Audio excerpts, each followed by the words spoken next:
दोस्तों, क्या आपने कभी सुना है कि पक्षी भी आत्महत्या करते हैं? यह सुनकर अजीब लगता है ना, पर यह हकीकत है।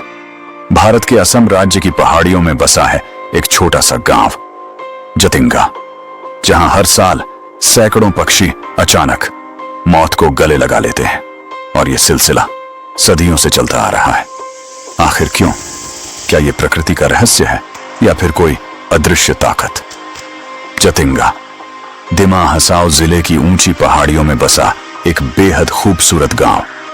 घने जंगल, बादलों से घिरी घाटियां और ठंडी हवाएं।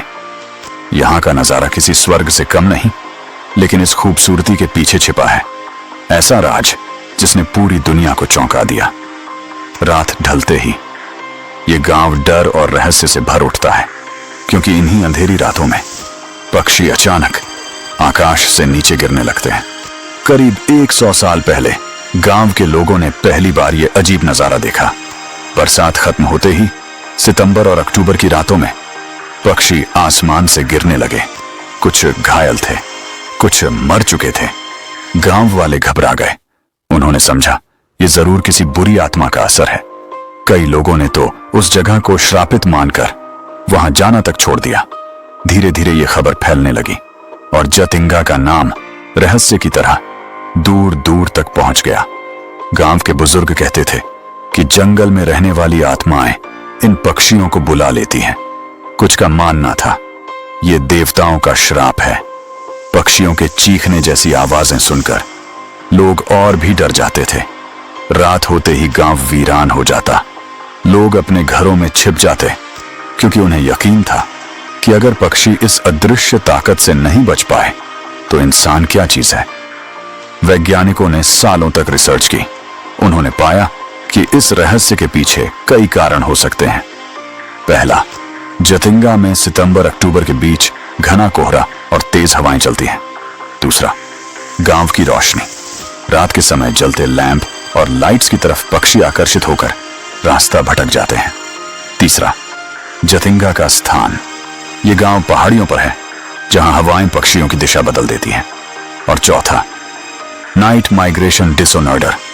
कुछ पक्षी रात में प्रवास करते हैं, लेकिन जतिंगा में वे भ्रमित होकर मौत का शिकार हो जाते हैं।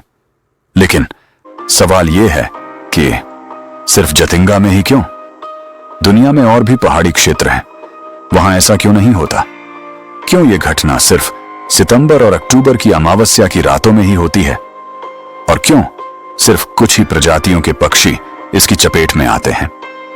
ये बातें आज भी रहस्य हैं, और शायद इसी वजह से जतिंगा अब भी वैज्ञानिकों और रहस्य प्रेमियों के लिए पहेली बना हुआ है। आज जतिंगा सिर्फ एक गांव नहीं, बल्कि एक मिस्ट्री टूरिस्ट स्पॉट बन चुका है। हर साल हजारों लोग यहां आते हैं, कोई इस रहस्य को समझने के लिए, तो कोई सिर्फ इसे महसूस करने के लिए। सरकार ने यहां बर्ड वॉचिंग और रिसर्च सेंटर भी बनाया है, लेकिन रहस्य अब भी जिसका तस है। सोचिए, अगर इंसान आत्महत्या करे तो हम कह देते हैं कि वो दुखी था, अकेला था। लेकिन ये मासूम पक्षी, जिन्हें न कोई गम होता है न कोई लालच, फिर वे क्यों मौत की तरफ भागते हैं? क्या ये प्रकृति का इशारा है, या फिर वाकई कोई अदृश्य ताकत है जो हमें समझ से बाहर है? जतिंगा का रहस्य आज भी सुलझा नहीं है। कुछ कहते हैं ये सिर्फ नेचर का खेल है, कुछ कहते हैं इसके पीछे है कोई अलौकिक शक्ति। सच क्या है, कोई नहीं जानता। लेकिन जतिंगा हमें यह जरूर सिखाता है कि दुनिया में आज भी बहुत कुछ है जो हमारी समझ से बाहर है। तो दोस्तों, आप क्या सोचते हैं? यह रहस्य विज्ञान का है या आत्माओं का? कमेंट में अपनी राय जरूर बताइएगा।